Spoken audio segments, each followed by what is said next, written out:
নমস্কার বন্ধুরা, লাউ দিয়ে তো অনেক রকম করে রান্না করে খেয়েছেন। একবার এইভাবে লাউ দিয়ে রান্না করে খেয়ে দেখুন। নিরামিষ দিনে এই রেসিপি থাকলে গরম ভাতের সঙ্গে আর কিচ্ছু লাগবে না, গ্যারান্টি দিয়ে বলতে পারি। ভীষণ হেলদি একটা রেসিপি আর খেতে ভীষণই ভালো হয়।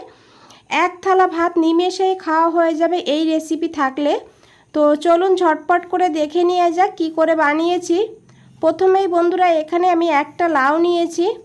লাউয়ের থেকে অর্ধেক লাউ কেটে নিয়েছি। লাউয়ের গোড়ার সাইডটা কিন্তু আমি নিয়েছি। হাতে মাখা লাউটা কিন্তু এই গোড়ার সাইডে লাউ দিয়েই রান্না করব।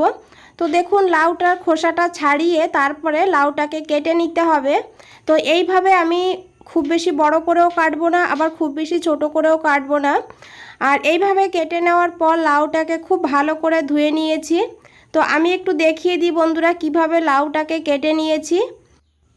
এইভাবে লাউটাকে কেটে নেবেন, খুব বেশি বড়ও করবেন না, আবার খুব বেশি ছোটও করবেন না। তারপরে এখানে নিয়েছি একটা মিডিয়াম সাইজের আলুটাকেও একইভাবে কেটে নিয়েছি। আর তারপরে নিয়েছি এখানে চেরা কাঁচা লঙ্কা। ঝালের পরিমাণটা আপনারা আপনাদের টেস্ট মতো নিয়ে নেবেন, তবে লাউয়ের তরকারিতে ঝালটা খুব বেশি হয়ে গেলে ভালো লাগে না খেতে।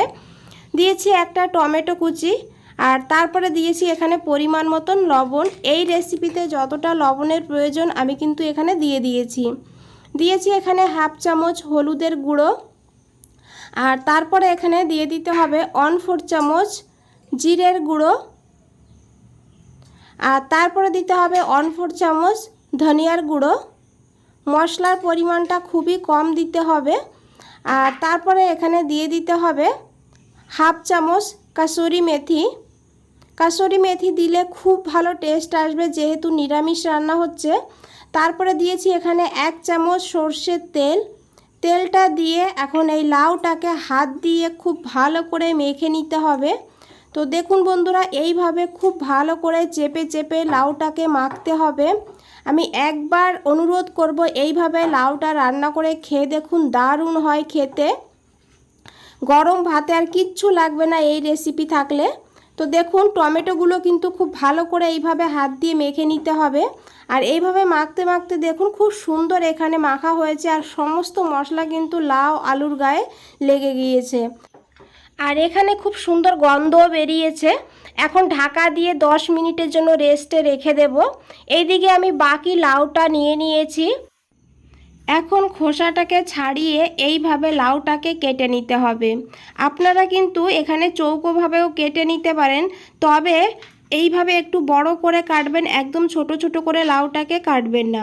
তো দেখুন বন্ধুরা, যেমনই আমরা বেগুন ভাজাতে বেগুনটাকে কাটি আমি ঠিক সেইভাবেই কিন্তু লাউটাকেও কেটে নিয়েছি। এখন লাউটাকে খুব ভালো করে ধুয়ে নেব। আর এইদিকে আমি একটা কড়াই বসিয়ে দিয়েছি, কড়াইয়ে দিয়ে দেব জল। এখানে আমি 1.5 বাটি জল দিয়েছি। এখানে লাউ আর আলুটা সিদ্ধ হবে, আবার কিন্তু এই রেসিপিটা একটু ঝোল ঝোল হবে, সেইভাবে জলের পরিমাণটা দিতে হবে। এখানে দেখুন জলটা ফুটে উঠেছে। আর এখন এখানে দিয়ে দিতে হবে মেখে রাখা লাউগুলো। যে লাউটাকে আমরা খুব ভালো করে মেখে রেখেছি সেই লাউটা কিন্তু আমি এই জলের ভেতরে দিয়ে দিয়েছি। এখন খুব ভালো করে মিশিয়ে নিতে হবে। আর যে বলে আমি লাউটাকে মেখেছিলাম সেই বোলটা ধুয়ে অল্প করে একটু জল অ্যাড করে দিলাম, কারণ সেই বোলে কিন্তু অনেক মশলা লেগেছিল। খুব ভালো করে মিশিয়ে নিয়েছি। আর এখন একটু ধনেপাতা কুচি উপর দিয়ে ছড়িয়ে দিলাম।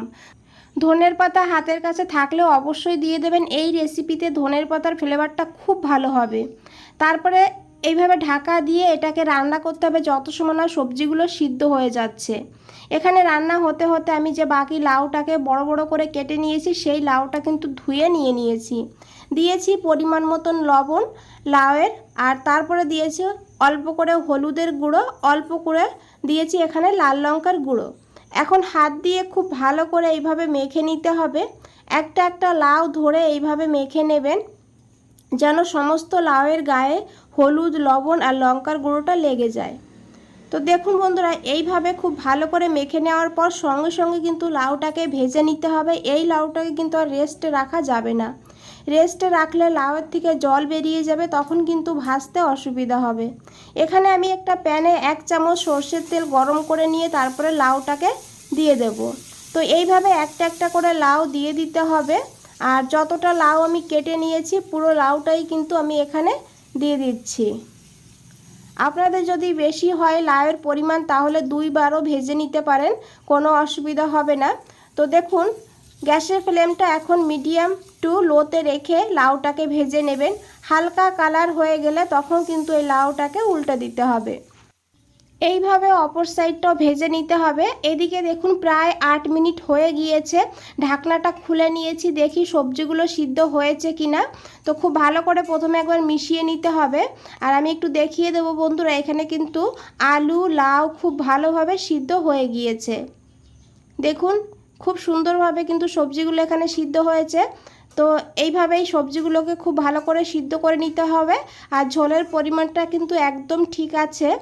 আর এইদিকে দেখুন আমি এই তরকারিতে একটা তড়কা লাগাবো, তার জন্য একটা তড়কা প্যানে নিয়েছি 1 চামচ সর্ষের তেল, তারপরে দিয়েছি 2টো শুকনো লঙ্কা, 1/2 চামচ গোটা জিরা নিয়েছি। জিরাটা একটু ভাজা ভাজা করে নিয়ে গ্যাসের ফ্লেমটা অফ করে দিতে হবে। তারপরে দিতে হবে অল্প করে একটু হিং, খুবই সামান্য একটু হিং দিতে হবে। তারপরে এই তরকাটা এই তরকারিটির ভেতরে দিয়ে দিতে হবে। আপনারা কিন্তু এইভাবেও করতে পারেন, তরকারিটাকে নামিয়ে তারপরে এই কড়াইটা পরিষ্কার করে কড়াইতেও কিন্তু তরকাটা দিতে পারেন। তো এইভাবে দিয়ে খুব ভালো করে মিশিয়ে নিতে হবে। এই তরকাটা দেওয়ার কারণে কিন্তু এই রেসিপির স্বাদটা দ্বিগুণ হয়ে যাবে। তো দেখুন বন্ধুরা এখানে ঝোলটা একটু পাতলা মনে হচ্ছে, তাই আমি 2-4টে আলু এইভাবে একটু ম্যাশ করে দিয়েছি। আর এইভাবে আরও 2 মিনিট লো টু হাই ফ্লেমে রান্না করে নিতে হবে। আর এদিকে দেখুন লাউটাও কিন্তু ভাজা হয়ে গিয়েছে, এখন লাউটাকে তুলে নিতে হবে। বন্ধুরা রেসিপিটা ভালো লাগলে অবশ্যই একটা লাইক করে দেবেন, শেয়ার করে দেবেন, আর কমেন্ট করে অবশ্যই জানাবেন আপনাদের কেমন লেগেছে। তো দেখুন এখানে আমি আরও 1 চামচ তেল অ্যাড করে দিয়েছি। আর তারপরে দিয়েছি 1/2 চামচ গোটা জিরা। জিরাটাকে একটু ভেজে নিতে হবে।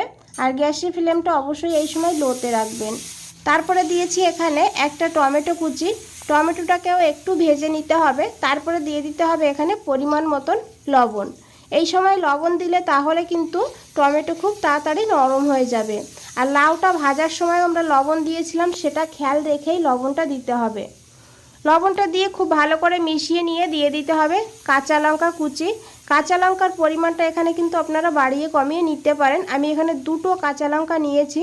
ঝালটাকে একটু ভেজে নিয়ে দিয়ে দিয়েছি 1/2 ইঞ্চি আদার পেস্ট। তারপরে দিয়ে দিয়েছি অল্প করে জল। আর দিয়ে দিয়েছি এখানে 1/4 চামচ জিরের গুঁড়ো, 1/2 চামচ কাশ্মীরি লঙ্কার গুঁড়ো। কাশ্মীরি লঙ্কার গুঁড়োটা দিলে কালারটা খুব ভালো হবে, আপনারা না চাইলে না দিলেও হবে। তারপরে দিয়েছি এখানে 1/4 চামচ হলুদের গুঁড়ো। এখানে আমার লাউয়ের পরিমাণটা কম, তাই আমি মশলাগুলো কিন্তু কম ব্যবহার করেছি। আপনাদের পরিমাণে বেশি হলে তাহলে বন্ধুরা মশলার পরিমাণটা একটু বাড়িয়ে দেবেন। তো তারপরে খুব ভালো করে মিশিয়ে ঢাকা দিয়ে রেখে দেবো 2 মিনিটের জন্য। এদিকে একটা মশলা বানিয়ে নিয়েছি। দেখুন নিয়েছি 2 চামচ পোস্ত আর 7-8টা কাজু বাদাম। কাজু বাদাম যদি হাতের কাছে না থাকে 4 মগজ দিতে পারেন, আর না হলে সাদা তিলও দিতে পারেন। তো জল না দিয়ে প্রথমে এইভাবে আমি একটু গুঁড়ো করে নিয়েছি। তারপরে এখানে দিয়ে দেব দুধ। এখানে অল্প করে একটু দুধ আমি দিয়ে দেব। তো দুধ যদি হাতের কাছে না থাকে সেখানে কিন্তু আপনারা জলও কিন্তু এখানে ব্যবহার করতে পারেন, তবে দুধ দিলে স্বাদটা কিন্তু খুব ভালো হবে।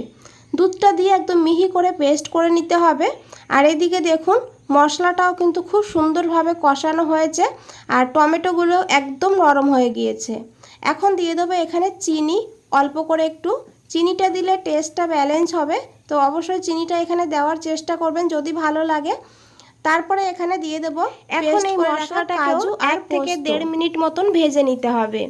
পোস্ত আর কাজু বাদামের একটা গন্ধ কিন্তু থাকে, সেই গন্ধটা যেন না থাকে সেইভাবে কিন্তু এটাকে ভেজে নিতে হবে। বন্ধুরা এখানে বলে রাখি, রেসিপিটা ভালো লাগলে অবশ্যই একটা লাইক করে দেবেন। নতুন বন্ধুদের বলছি চ্যানেলটা এখনও সাবস্ক্রাইব করে না রাখলে চ্যানেলটা সাবস্ক্রাইব করে পাশে থাকুন, আর নিচে বেল আইকনটা আছে প্রেস করে রাখুন। যখনই নতুন কোনো রেসিপি দেব সবার আগে আপনাদের কাছেই পৌঁছে যাবে। তো দেখুন এখানে আমি জারটা ধুয়ে একটুখানি জলও অ্যাড করে দিয়েছি। জলটা দিয়ে মশলাটাকে আবারও কিছু সময় কষিয়ে নেব।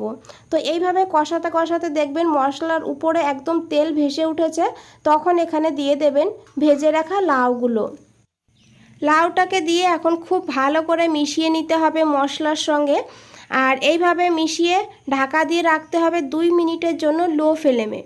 তো 2 মিনিটের জন্য আমি ঢাকা দিয়ে দিয়েছি। আর এদিকে দেখুন 2 মিনিট হয়ে গিয়েছে আর এই রান্নাটা কিন্তু একদম রেডি বন্ধুরা। দুটো রেসিপি কিন্তু দুর্দান্ত হয় খেতে, বানিয়ে দেখবেন একবার এইভাবে। এখন এখানে দিয়ে দিতে হবে কয়েক দানা চিনি। চিনিটা যদি ভালো লাগে দিয়ে দেবেন, তবে নিরামিষ রান্নাতে একটুখানি চিনি দিলে খেতে কিন্তু খুব ভালো হয়। তারপরে দিয়ে দিয়েছি একটু ধনেপাতা কুচি। এখন খুব ভালো করে মিশিয়ে গ্যাসের ফ্লেমটা অফ করে দিয়েছি। ঢাকা দিয়ে 5 মিনিটের জন্য স্ট্যান্ডিং টাইমে রেখে দেব।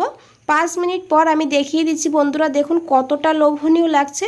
দুর্দান্ত হয় খেতে আর খুবই হেলদি স্বাস্থ্যকর রেসিপি, বানিয়ে দেখতে পারেন এইভাবে। এদিকে দেখুন 2 মিনিট হয়ে গিয়েছে, আমি ঢাকনাটা খুলে নিয়েছি। খুব ভালো করে একটু মিশিয়ে নেব। আর এখানে কিন্তু লাউটাও সিদ্ধ হয়ে গিয়েছে। আর এখন খুব ভালো করে মিশিয়ে আবারও 2 মিনিটের জন্য ঢাকা দিয়ে রেখে দিয়েছি। আর বন্ধুরা এখানে আমি আরেকটা কথা বলে রাখি, আপনারা যদি একটু ঝোল ঝোল পছন্দ করেন তাহলে কিন্তু এখানে গরম জল দিয়ে 5-6 মিনিট জাল করে নিলেও কিন্তু এটা গ্রেভি হয়ে যাবে। তো আমি যেহেতু শুকনো সবজি রান্না করছি তার জন্য কিন্তু এখানে আমি জলের ব্যবহারটা করলাম না। তো 2 মিনিট পর ঢাকনাটা খুলে খুব ভালো করে মিশিয়ে নিয়ে একটু দিয়ে দিয়েছি ধনেপাতা কুচি। আপনারা চাইলে 1 চামচ ঘিও এখানে অ্যাড করতে পারেন, আমি এখানে আর ঘি অ্যাড করছি না। তারপরে গ্যাসের ফ্লেমটা অফ করে দিয়ে আমি এটাকে পরিবেশন করে দেবো। আর এটা কিন্তু খেতে গরম ভাতের সঙ্গে দুর্দান্ত হয়, বানিয়ে দেখুন। এটা দিয়েই 1 থালা ভাত খাওয়া হয়ে যায়। তো আশা করি বন্ধুরা দেখে বুঝতেই পেরেছেন কতটা লোভনীয় হয়েছে দুটো রেসিপি। আর খুবই সাধারণ রেসিপি কিন্তু খেতে অসাধারণ হয়, বানিয়ে দেখবেন এইভাবে একবার। বন্ধুরা আজ তাহলে এই পর্যন্তই, ফিরে আসছি নতুন কোনো রেসিপি নিয়ে। ভালো থাকবেন, সুস্থ থাকবেন। আপনাদের সবাইকে অনেক অনেক ধন্যবাদ।